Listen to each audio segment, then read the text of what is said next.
ৰেলীটো আপোনালোকে সবে জানে যোৱা 13 তাৰিখ মাৰ্চৰ পৰাই আৰম্ভ হৈছে। আকৌ আজি আমি কোকৰাঝাৰ টাউনত ৰেল গেটত দক্ষিণ ফালে এই ফাৰটো আমি কৰিছোঁ আৰু এই ৰেলীত মই দেখিবলৈ পাইছে বেছিভাগ মহিলাসকলে ওলাই আহিছে।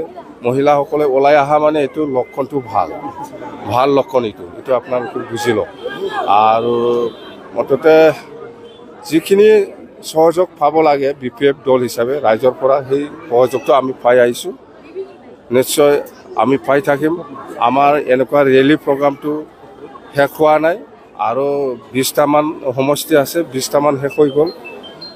মুঠতে আমাৰ উদ্দেশ্য সেইটোৱে যে 3 বছৰত প্ৰমোদ বড়ো ডাঙৰীয়াই চিফ হৈ পেলাই এই BTC অঞ্চলত কি কৰিব পাৰিছে পাৰা নাই আজি ৰাইজে দেখি আছে। আমি 3 বছৰ চাইছিলোঁ, চোৱাৰ পিছত আমি দেখিলোঁ BTCটো ধ্বংস হ'বলৈহে গৈ আছে। সেইকাৰণে আমি উপায় নাই বিপিএফ দলে যোৱা 13 তাৰিখৰ পৰা আমি প্ৰত্যেকটা সমষ্টি ৰেলী কৰি পেলাই এনেকুৱা মাছ কিটাইং কৰি পেলাই পাব্লিকক প্ৰমোদে কি কৰিছে কৰা নাই সেইটো জনাবলৈ আমি ওলাইছোঁ আৰু ওলাই থাকিম।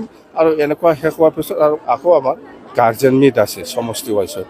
গাৰ্জেন মিট শেষ হোৱাৰ পিছত আকৌ সমষ্টি ৱাইজত আমাৰ পাব্লিক গেডাৰিং আছে, তাৰমানে এছেম্বলি ছেগমেণ্ট হিচাপে, আৰু ইয়াৰ পিছত আমি ডিষ্ট্ৰিক্ট হিচাপে কৰোঁ। মুঠতে প্ৰগ্ৰাম এনেকুৱা চলি থাকিব। খুব ভাল, লক্ষণটো ভাল। মুঠতে আমাৰ মিটিংবিলাকক মেক্সিমাম মহিলা ওলাই আহিছে।